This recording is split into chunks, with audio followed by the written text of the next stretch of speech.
Hey everyone, this is Martin, and we are on day number 16 of our 30 days build a roadmap back to the land series that we're doing right now. Today is learn to create income. And I'm not talking about learn to get a job or learn to work. I'm talking about creating income that's aside from all of that.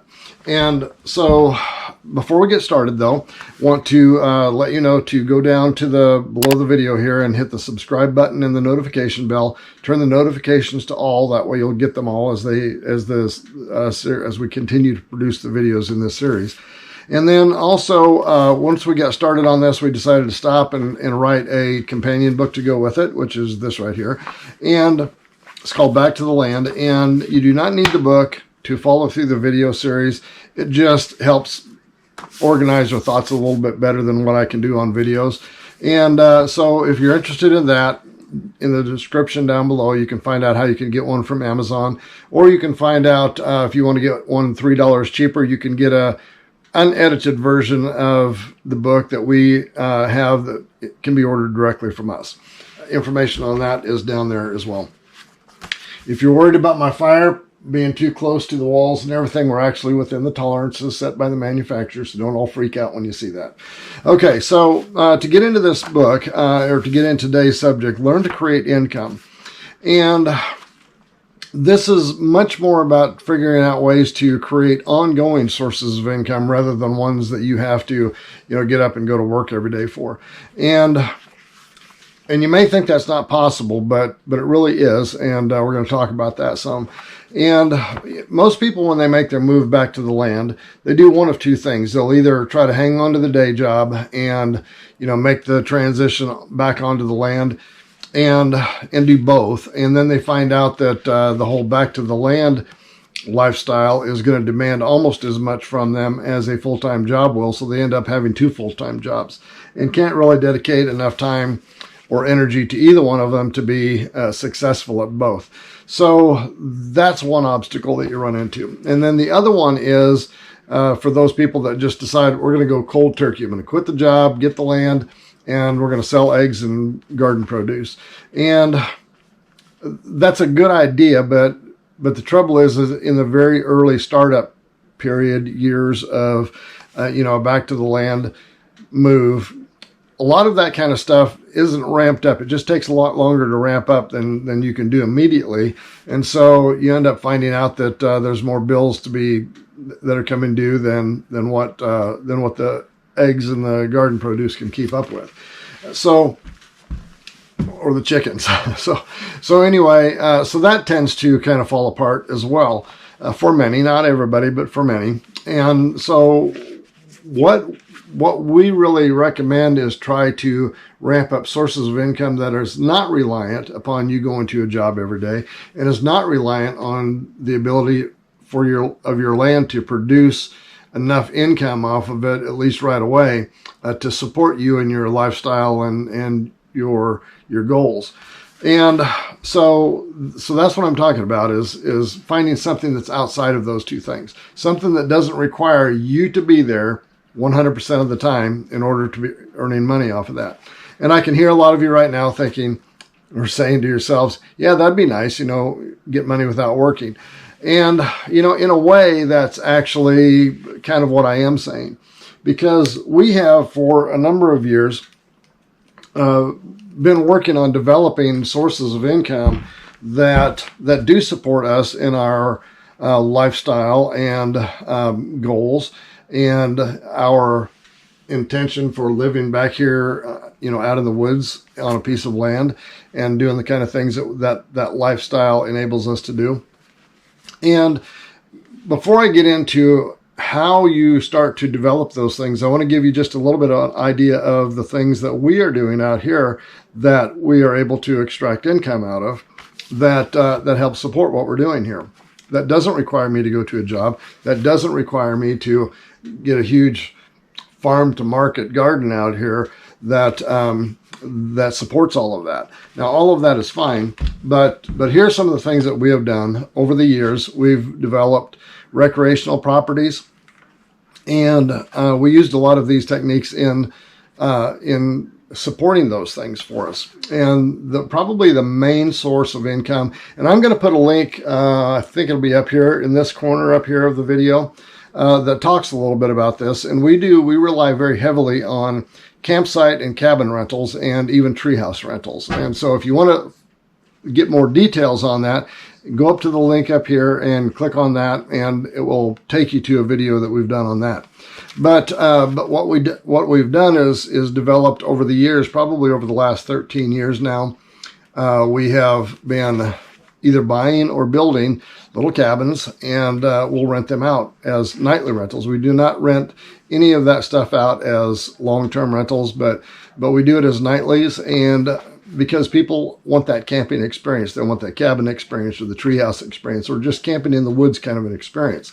And we have everything from completely primitive, absolutely primitive, no services at all, on-site campsite rentals, all the way up to luxury tree houses, which that's a whole different thing all of its own. And I wouldn't recommend necessarily doing that because you can do a lot more, proportionally you can get a lot more income just really off of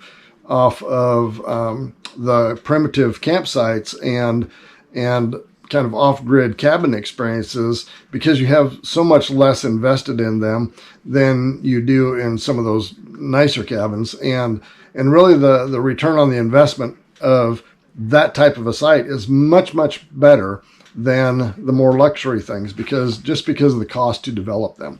So that's one of the things that we do that actually I can count on checks from that every month of the year, even through the wintertime. And so that's one source of income, and it doesn't require a whole lot of our involvement in there. When we first started out, it did. We had to take care of reservations and bookings and housekeeping and checking people in and checking people out and all of that. And we were very involved in it then, but it was when we had time and could do that. Now we really only monitor the check-ins and the checkouts and monitor the reservations a little bit on those, because there's other platforms out there that you can rely on to do an awful lot of that for you. Again, check that video that I posted up there earlier, and it'll lead you into some of the details on how that works.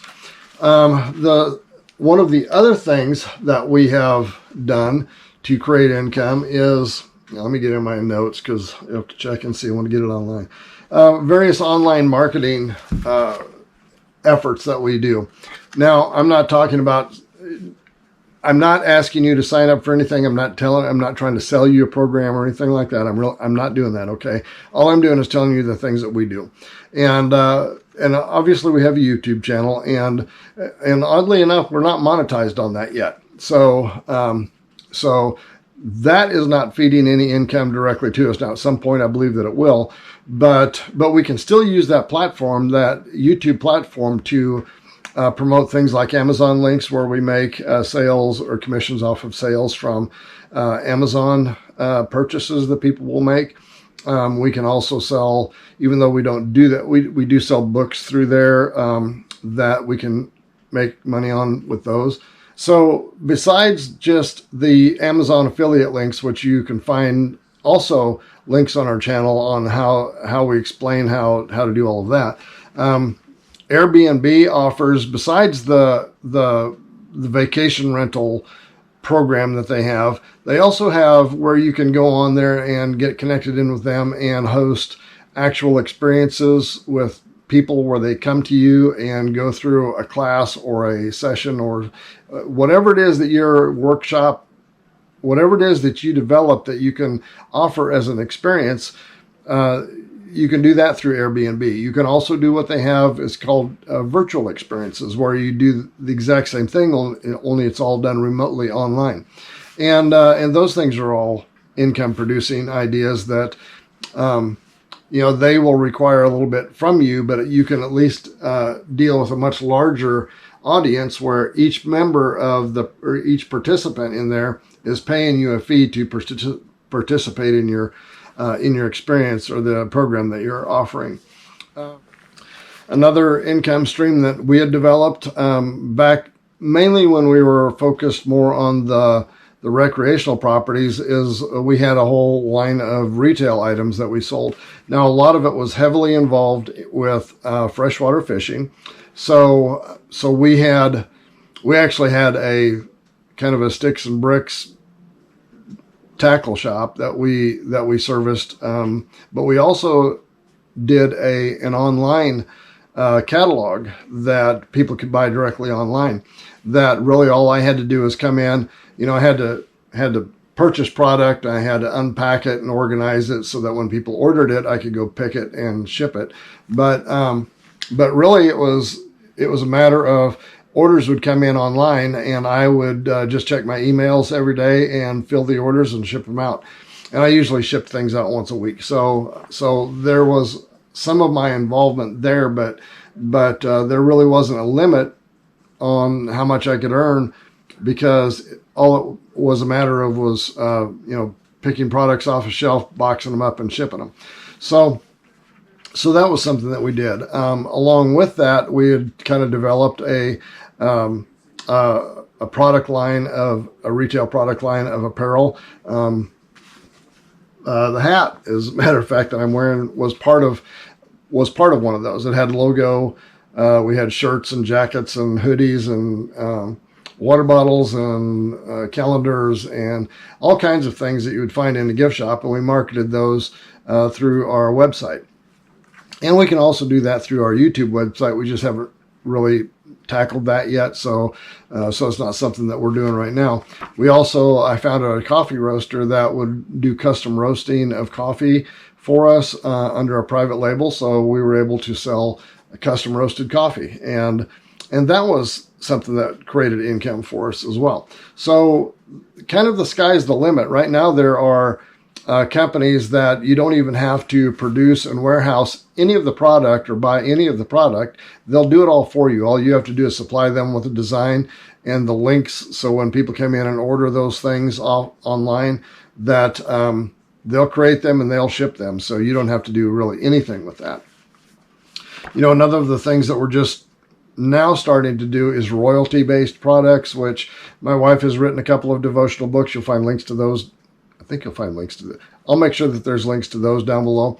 And I've written a couple of books based on our experiences of business for one of them.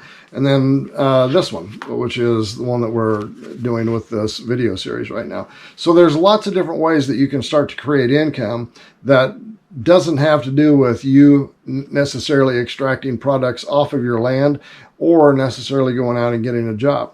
But the important part of that is that you really need to develop them. They don't start up on their own, and they don't really start up overnight. They take work and effort to develop, but once you get them developed where they can just kind of roll, then that income is fairly stable coming in. I'm not going to say that it's absolutely 100% stable, that it will be there every single month, but depending on how well you develop them, they certainly can be.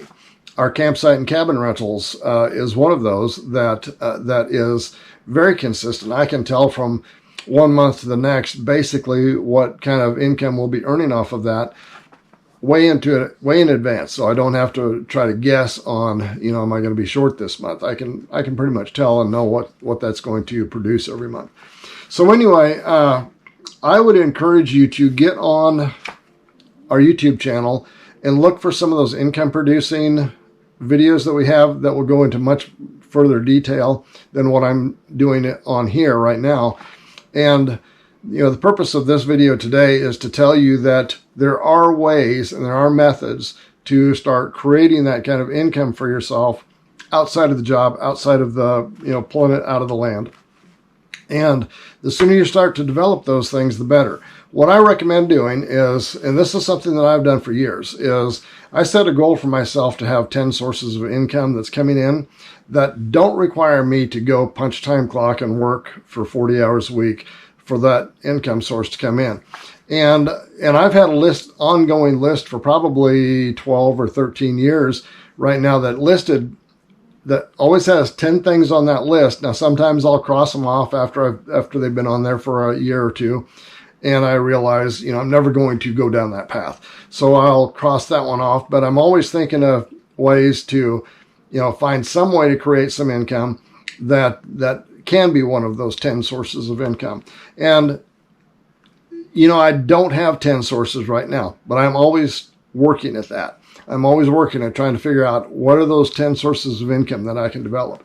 And I can tell you right now that if you can work your job, okay, and develop these things in addition to that, someday they will be able to replace the job. They've done that with us years and years ago. And what I'll say is that if you can develop 2 or 3, you're going to be ahead of virtually everybody in America, almost, really when it comes right down to it, because most people rely on their first job and then some of them on a second job and then some of them on a third job, but they're all job related. So what you want to do is start to develop those things. If you can get up to the point where you got 5 or 6 sources of income that's continually feeding in, what if each one of them is only feeding in maybe $500 a month? Well, 6 sources of income that's feeding in $500 a month is a total of $3,000 a month. And how many of you could live with that? What if each one of those 6 sources of income were bringing in $1,000 a month? That's $6,000 a month. So it doesn't take a lot. It just takes some effort to get them developed and work on multiple ones. Don't just focus on just one. Focus on one until you get it developed, then start focusing on another one. And always try to set a goal to create 10 items or 10 sources of income that you feel might be good sources of income. Like I said, you'll cross some off over time. You'll add some to them. They'll come and go off of there. But every now and then, my list of 10 has got 6 of them on it right now that we rely on for income. And I'm still working on number 7, 8, 9, and 10. So, so my ideas are still percolating up here all the time. So again, subscribe, hit the notification bell, and we'll see you tomorrow. If you've enjoyed this video, give it a like and a share, and don't forget to hit the subscribe button down below and the notification bell. See you next time.